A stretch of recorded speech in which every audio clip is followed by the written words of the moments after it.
What is up, everybody, and welcome back. Today I want to chop up a record and just mainly go over my process when it comes down to drums and also just the new grid editor in MPC 3.0. Now, quick reminder, there's going to be timestamps at the bottom of this video, so if you want to skip over any process of this, feel free to do so. Also, do not forget, as I'm going through this process, if you feel like you need extra help, if it's still a little too confusing, I do have a course where I go through the MPC from start to finish. It is about 4 to 5 hours of content, and I cover MPC 3.0 and also MPC 2.0. So depending on what software you're at, you can go ahead and watch either course. And also, last but not least, if you need any piece of audio gear, any equipment, an MPC, microphone, cables, do not forget, go down to the link of my video. I have links to Zounds. So if you guys need to pick up any audio related gear, be sure to use some of my links. Let's get right into it. All right, so I have this record that I was just listening to. It's actually on TrackLib. If you guys have not heard me talk about TrackLib, it is my favorite place to sample. If it is not going to be sampling off of my record player, I will use TrackLib. TrackLib is awesome. I don't want to make this video about TrackLib. If you guys want more information on this, link down in the description, but it is where we're going to be sampling off of today. I just want to go over how I piece my drums together and use some pretty cool tools right here within the sample or the track editor. Let's actually, right here on track number 1, I actually have some one shots, and then on track number 2, this is where I want to come in with this sample. I'm actually going to name this track SMP, hit do it, and jump right into my sampler right here. I want to listen to this record and just get some good audio levels.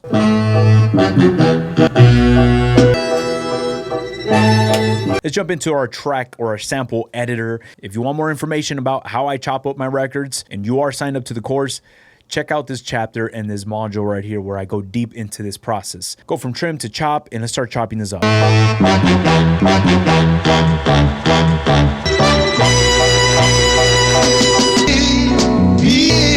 All right, so we got this chopped up right here in track number 3.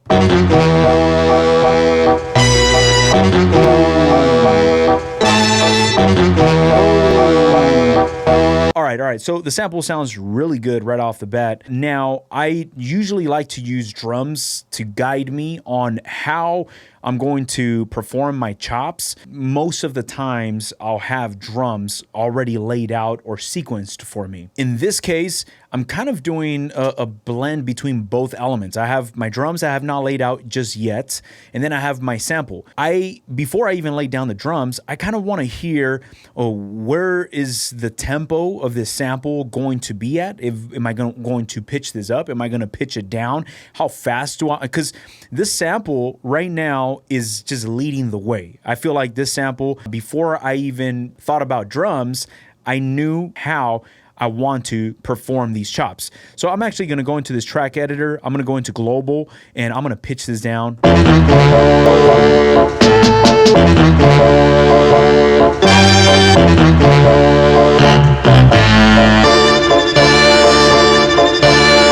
So I have two options right here. I actually like how it sounds at -2. What I would do is I'm going to lay down a simple sequence with these chops. I don't think I'm going to stick with what I'm going to record right now, but I just want to have something on my sequence so I could start playing with drums and see what I can come up with. All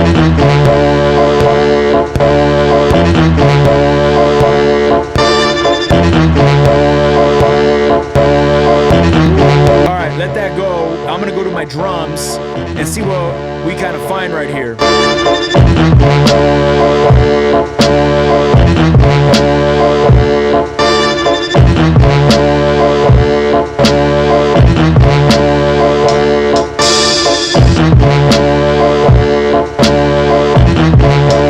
I actually have a few kicks. All my purples are my kicks. The orange is my snares, and some of these light blues are the hi-hats with some toms right there. I'm not sure if you're able to see it with the camera, but when it comes down to one shots, I like to have variation. I like to have at least 4 different kicks, because when it comes down to my drums and how I choose which kick I'm going to use for the sample, I don't know until I bring in the sample and I'm listening. Right now, I'm using that reference that I just laid down on the grid. I'm playing it back. I'm auditioning it. Meanwhile, I'm triggering different kicks to feel or to hear what sounds best without even mixing. Like, I'm not adding no plugins. This is not no deep mix.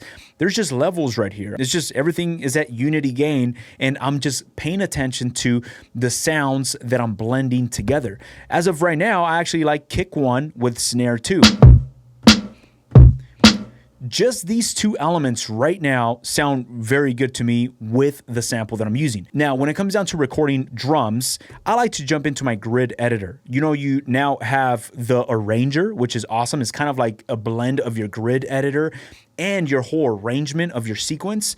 Or you could just jump right into your grid editor. So if the arranger is kind of like a blend of the grid editor, why do I want to stick with the grid editor while I'm laying down drums versus arranger? Well, first of all, the grid editor gives you everything you're going to need when it comes down to being very surgical with your notes or one-shots or anything you lay down on the grid. As you see in very big buttons right here, you have your eraser, your pencil, your selector, your loop, all this nudge and all that. Everything is right at your fingertips. When you're in the arranger, you still have these tools, but they are a little bit more condensed, and it'd be a little harder to click through and try to navigate while having the actual grid editor right here. Now, once I'm kind of 50% through the beat, most of the times I'll stick within the arranger and make my minor adjustments right there. But right now, since the drums are very important, I want to stick with the grid editor. Now, when it comes down to drums, it's hard for me to even explain how my process is right now because myself, I've never considered myself a good drummer. I do not play drums. If you guys put a drum set right in front of me, it would be pretty bad. So when it comes down to your natural groove, should I quantize or should I not quantize? This is two sides, right? There's not a right or wrong. I feel like if you have a very good natural groove, do not quantize. Leave it loose and just give it your own natural feel. But what if you're someone like me that does not have a good natural groove? I will quantize. 50% of the times I'm quantized, and the other 50% I'll just loosen up some of my hits. I'm gonna play back the drum or the sequence, listen to the sample, look for a groove that I feel happy with, and if my groove is feeling good, I would just turn off quantization and just let it go. So let's go ahead and listen to this. All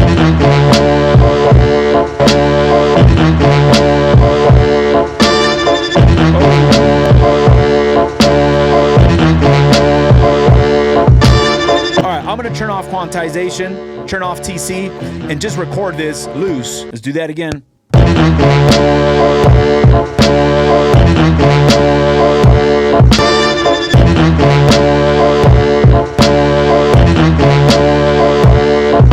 All right, that's cool. Now over here, I messed up with the kick and the snare. I could just select this and just nudge that over. This is why I love using the grid editor for these type of moments. Again, my natural groove is not perfect. Probably most of this take sounded good to me, but this last little piece right here, I messed up. And now I can use some of these tools. I have the selector that I could just select this, nudge it over to the left or to the right. I can grab this little pre-kick right here, nudge this over to the left, go to automation, bring the automation down so the velocity is not at 100%. And let's hear how this sounds. I'm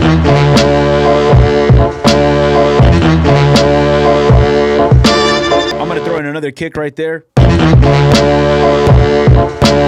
Oh, and delete this. Why? Because I'm listening to the horns and I'm hearing the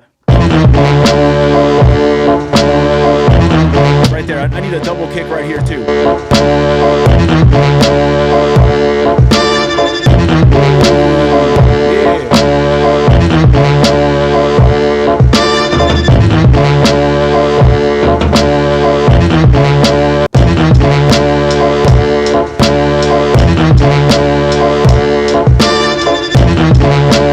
I'm gonna lower down this sample right here and give my actual one-shots a good mix. If you notice, if you jump into your mixer right here, you could see each individual track. But what if you want to mix the individual pads separate from the actual tracks? It's really cool with the MPC right now. You could just hit mix again. And now you're looking at the individual pads. So I have my kick, my snare, and my hi-hat. So if I want to give this a mix,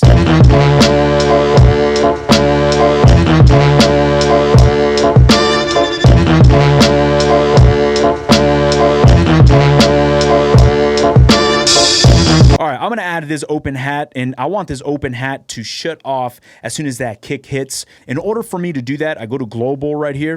I put this open hat in mute group 1. I go to that kick and also put it on mute group 1. So now,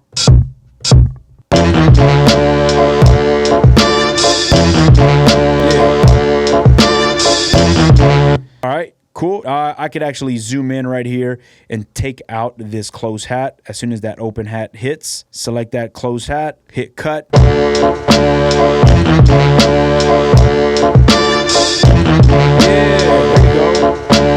I can go back to the sample and start getting a little bit more creative with my chopped up or my sequence on how I'm performing those samples.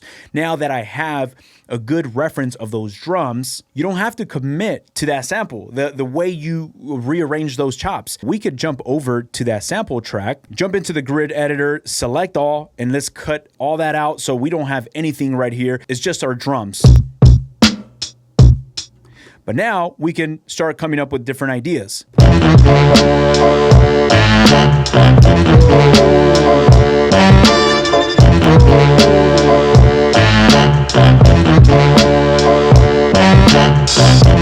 All right, I'm gonna lay that down right there.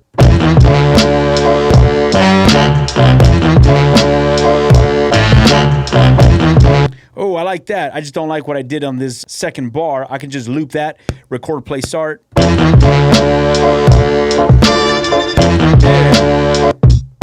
Oh, that's awesome. Now I can go over here for these next 2 bars. I feel like this sounds cool, but it's just going to be a little too repetitive. Now, notice that I already have these 2 bars. They're already locked in. I have them saved. I'm using this looper right here to loop these next 2 bars that I just have drums, and I can rehearse or practice a different variation. Oh, okay. So I'm actually liking how this sounds, but it's cutting off a little too soon. I go. These 2 right here are enough for me to play with, but I actually want to jump into this track edit, select this track or this pad right here. I'm going to go ahead and make sure this current track is selected. I want to turn on sample tail length. Go right here to this looper.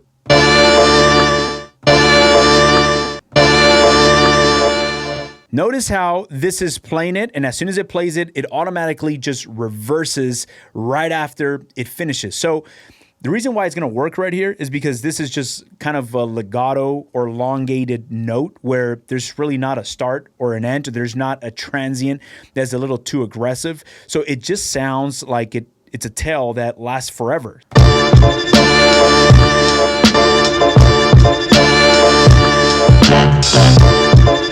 Let's actually record that right there.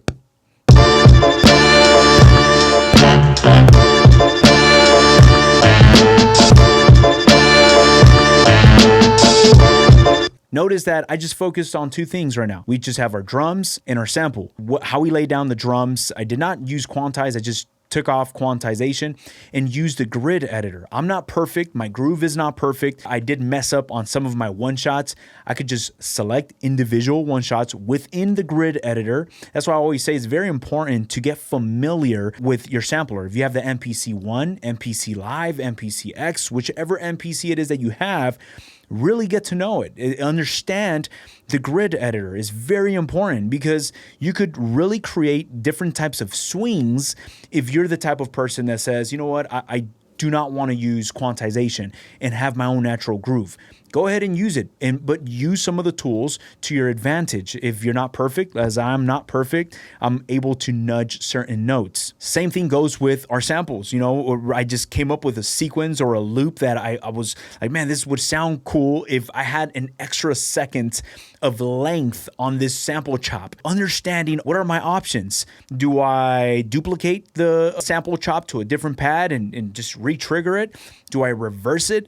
Or should I use something like the sample tail length? I would not know about that if I never explored or understood some of the tools within your MPC. Thank you so much for hanging out with me. I highly appreciate each and every one of you for just being here and spending this time together. I hope you guys enjoyed this video and picked something up out of it. Thank you guys so much. I'll catch y'all on our next one.